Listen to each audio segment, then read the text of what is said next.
आज की हमारी कहानी का शीर्षक है राजा दुष्यंत और शकुंतला की प्रेम कथा। यह एक पौराणिक प्रेम कथा है। तो चलिए कहानी की शुरुआत करते हैं।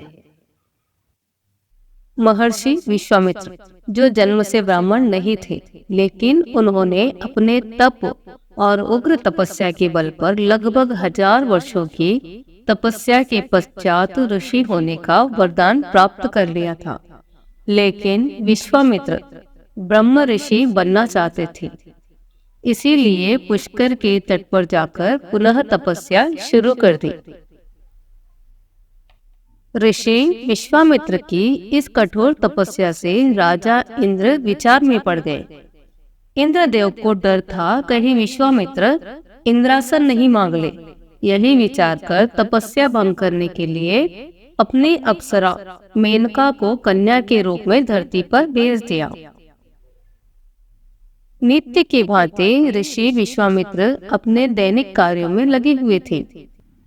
तभी पुष्कर के तट पर मेनका नहा रही थी।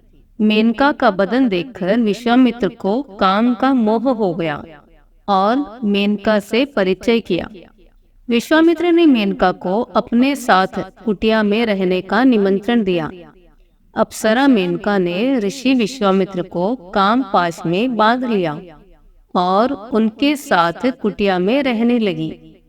विश्वामित्र और मेनका 10 वर्षों तक साथ रहे। इसके दौरान दोनों के सहयोग से एक पुत्री हुई। विश्वामित्र को महसूस हुआ कि उनकी तपस्या तो भंग हो गई है। उन्होंने अपनी दिव्य शक्तियों से पता लगाया कि ये सब देवता का किया कराया है। तब ऋषि विश्वामित्र को बहुत अधिक गुस्सा आया और उनके गुस्से से मेनका कांपने लगी। लेकिन विश्वामित्र ने मेनका पर कोई क्रोध नहीं किया और उसको वहां से जाने को कह दिया। महर्षि विश्वामित्र ने काम पर विजय प्राप्त करने के लिए कामदेव की तपस्या की। इसके लिए विश्वामित्र ने अपनी पुत्री को ऋषि कंडव के आश्रम में छोड़ दिया और स्वयं उत्तर में कोशी नदी पर जाकर तपस्या करने लगे। अगले दिन जब ऋषि कंडव ने एक कन्या को शकुओं से रक्षा करते हुए देखा तो उन्होंने उस कन्या को उठा लिया और उसका पालन पोषण करने का निश्चय किया। शकुओं के पास मिलने के कारण उसका नाम शकुंतला रख दिया।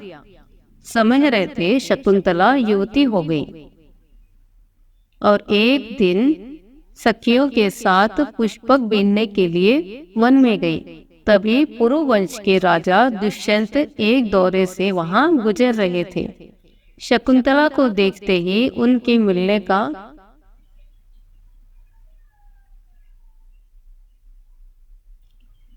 शकुंतला को देखते ही उससे मिलने का मन बनाया। कश्यप गोत्रीय शकुंतला का पीछा करते हुए राजा दुष्यंत ऋषि कंडव के आश्रम में पहुंच गए। वहां जाकर आवाज लगाई और वहां विश्राम करने का निवेदन किया। जब राजा दुष्यंत ने पुनः शकुंतला को देखा तो कहा, हे कुमारी, तुम्हारा रूप अनुपम है। मैं तुमसे विवाह करना चाहता हूँ। कुमारी शकुंतला ने कहा, मेरे पिता कंडव अभी यहाँ नहीं है। जब वो आ जाएंगे तब उनकी अनुमति से आपसे विवाह कर सकती हूँ। शकुंतला ने एक शर्त रखी कि हमसे जो पुत्र होगा आप उसको सम्राट घोषित करेंगे। राजा दुष्यंत ने उनकी बात मान ली। राजा दुष्यंत ने कहा कि महर्षि कंडव तो अखंड ब्रह्मचारी है, फिर वो तुम्हारे पिता कैसे हुए? शकुंतला ने बताया कि उनके पिता विश्वामित्र है, जो तपस्या कर रहे हैं, और मेरी माँ देवलोकीय अप्सरा है। जन्म से ही ऋषि कंडव ने ही मेरा पालन पोषण किया है, अतः वो ही मेरे पिता है। राजा दुष्यंत ने शकुंतला को बताया कि तुम एक ब्राह्मण नहीं, राजकन्या हो और हम गंधर्व विवाह कर सकते हैं। तुम अपने आप को मुझे दान कर दो। जब राजा दुष्यंत ने ऐसे निवेदन किया तो शकुंतला ने उनके साथ विवाह कर लिया। समागम कर लिया। कुछ समय पश्चात राजा दुष्यंत शकुंतला को दिलासा देते हुए कहने लगे, मैं शीघ्र ही तुमको यहाँ से लेकर जाऊंगा। शकुंतला को अपनी एक अंगूठी देखकर वह वहां से चले गए। जब महर्षि कंडव आश्रम आए तो शकुंतला अपने पिता को सब कुछ बताने से डर रही थी। ऋषि कंडव ने अपनी दिव्य दृष्टि से सब कुछ जान लिया और मुस्कुराते हुए कहा, बेटी, तुमसे कोई गलती नहीं हुई है। राजा दुष्यंत एक अत्यंत शक्तिशाली राजा है और तुम दोनों से जो पुत्र पैदा होगा वो बड़ा ही तेज और बलवान होगा।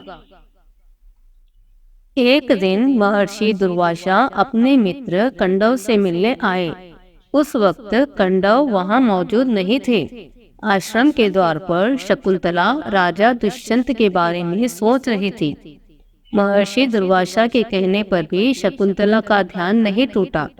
तब महर्षि दुर्वासा ने दुष्ट तपस्वी कहकर अतिथि के अनादर के कारण शकुंतला को श्राप दे दिया। हे नारी, तुम इस काल में जिसका स्मरण कर रही हो वह तुम्हें भूल जाएगा।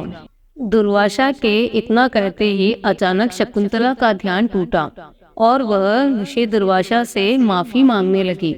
तब दुर्वासा ने कहा, मैं अपना दिया हुआ श्राप तो वापस नहीं ले सकता, पर हाँ, अगर उसकी कोई दी हुई खास वस्तु है वह उसे दिखाएगी तो उसे सब कुछ याद आ जाएगा।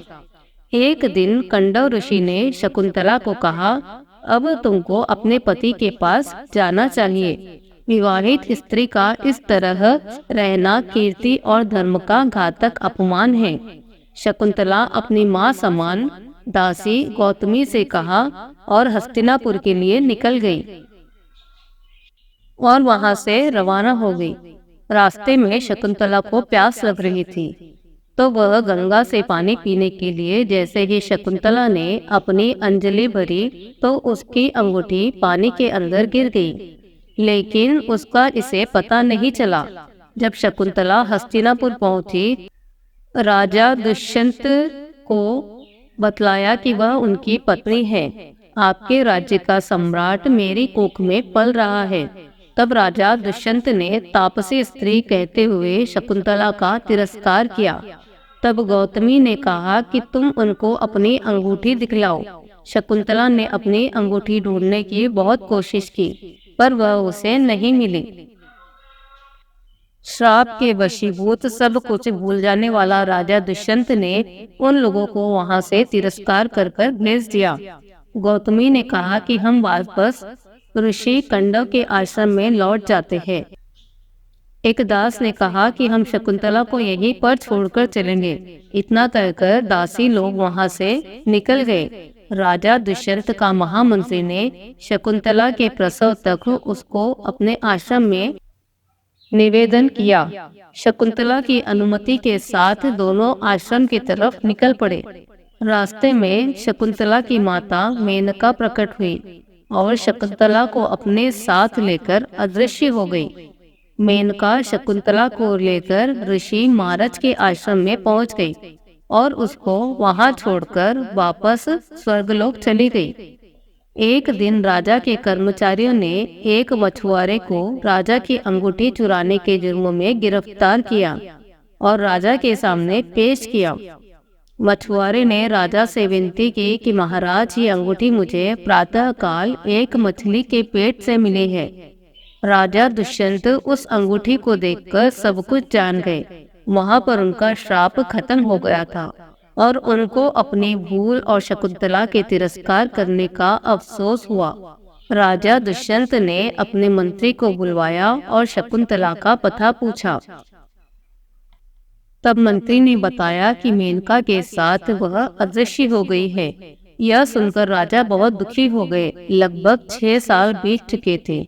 एक दिन भगवान इंद्र का दूत राजा दुष्यंत के दरबार में आया और दानवों के खिलाफ युद्ध में देवता की सहायता की करने का निवेदन किया। दानवों और देवताओं के बीच घमासान युद्ध हुआ। देवताओं ने विजय प्राप्त की। जब दूत पुनः दुष्यंत को धरती पर छोड़ने आए तो एक अज्ञात स्थान पर छोड़ दिया। राजा दुष्यंत जंगल से होकर आगे बढ़ रहे थे। राजा दुष्यंत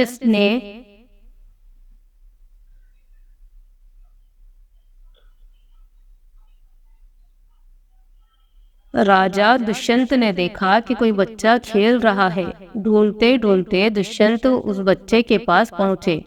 एक बच्चा शेर के साथ खेल रहा था और उसका मुंह खोलकर उसके दांत की गिनती कर रहा था। तब दो दासियां उस बच्चे को आश्रम में ले जाने के लिए आई। दासियों के आग्रह पर वह बच्चा वहां से जाने के लिए तैयार नहीं था। तब सर्वदमन के हाथ से जंतर गिर गया। राजा दुष्यंत ने उस जंतर को उठा लिया और अपने साथ खेलने का आग्रह किया। दासियों ने कहा कि आपको उस जंतर को नहीं छूना चाहिए। उसको छूने का अधिकार केवल इसके माता पिता को है। तब राजा दुष्यंत दासियों के सर्वदमन की मां से मिलने का निवेदन किया। दासियां राजा दुष्यंत को शकुंतला के पास ले गई। दोनों ने एक दूसरे को पहचान लिया और एक दूसरे से क्षमा मांगने लगी। तब शकुंतला ने सर्वदमन को अपने पिता से परिचित करवाया। राजा दुष्यंत ने शकुंतला के साथ महल में चलने का प्रस्ताव किया। शकुंतला ने महर्षि मारीच की अनुमति लेने को कहा। महर्षि मारीच की अनुमति और आशीर्वाद सहित तीनों हस्तिनापुर लौट जाते हैं। सर्वदमन, जो कि आगे चलकर राजा भरत के नाम से प्रसिद्ध हुआ। तो यह थी राजा दुष्यंत और शकुंतला की पौराणिक प्रेम कथा। आप सभी को कैसी लगी? पसंद आए तो लाइक, शेयर, सब्सक्राइब करना बिल्कुल न मिलते हैं ऐसे ही किसी नेक्स्ट कहानी के साथ। तब तक के लिए धन्यवाद।